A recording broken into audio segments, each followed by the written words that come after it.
So you all know how this climate change and energy policy works, right? The idea is you promote renewables and you make life hard for fossil fuels because you want to drive coal-fired generation and gas-fired generation out of the market because that's evil and it's killing the planet. Now, this is what's been happening under Labor and Liberal governments for a decade or more, and this is what the federal Labor government wants to double down on, keep pushing those renewables, force out the coal and the gas. The only trouble is at the moment we haven't got enough electricity and it costs too much. So you know what they're going to do? They're going to try and put a price cap on coal and gas so they can burn more coal and gas more cheaply to save us from their renewables push. That's not quite how the Treasurer explains it. Here's what he's got to say. We are working so hard on a responsible, reasonable, meaningful, temporary response to these price spikes in energy markets which are brought about by the war in Ukraine. We're obviously working closely with the states, with the regulators, with the impacted industries to do what we can to take the sting out of some of these price rises when it comes to energy. Oh, it was the war in Ukraine. It's Vladimir Putin who's putting up your electricity prices, generating a supply problem in Australia which is built on coal and gas. Vladimir Putin they want to blame for this, just like they blamed him for putting Donald Trump in the White House. What a load of nonsense. What are they going to do? Let me bring in Dimitri Burshtein, who's a former government policy analyst. He's a contributor to the Australian newspaper too. Dimitri, tell me, the whole problem with our energy system surely is government interventions.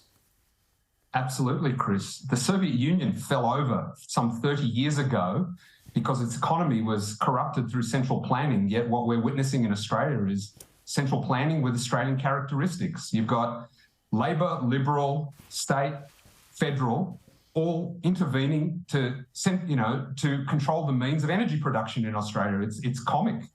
It is comic, and we know the reason they're doing it. Their reason is to lower emissions, but they've completely intervened, distorted, really created an artificial market because they want to drive emissions down, and the way to do that is to drive out coal and gas.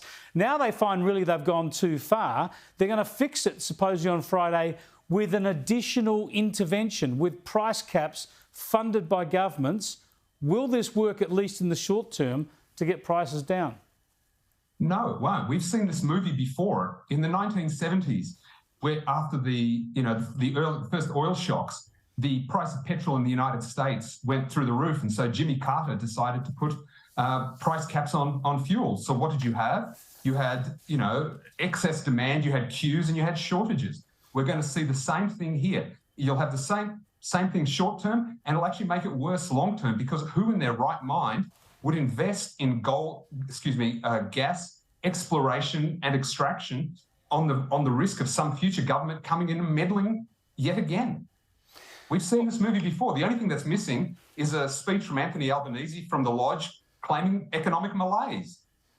Well, it is extraordinary because we've seen decision after decision where governments block gas exploration, block gas projects, block coal projects. One recently by a court in Queensland demonised coal and gas. Yet now they're saying that you're too popular, you're costing too much. We have to make you cheaper so we can use more of you. Correct, Chris. Price is a magic.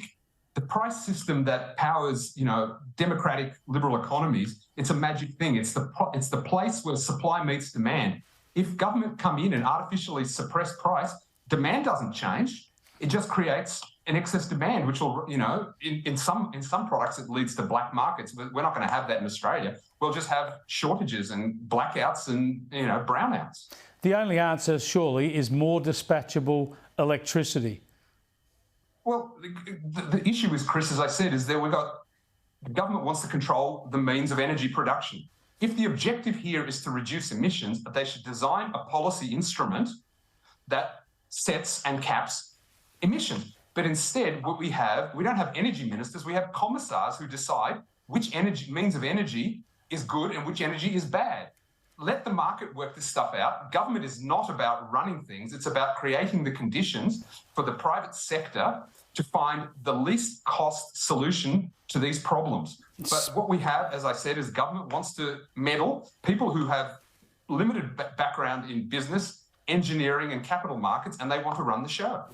It's astonishing when you think about it. When you bring it back to first principles, right? The whole of our economy, the whole of our society is built on energy. The number one input we need is cheap, reliable energy, and we had that in spades.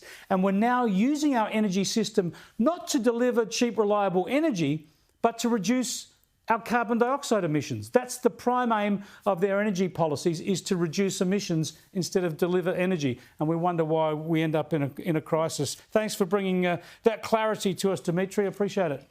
Dimitri Burshtein there, who writes for The Australian on these issues from time to time. You can check him out there.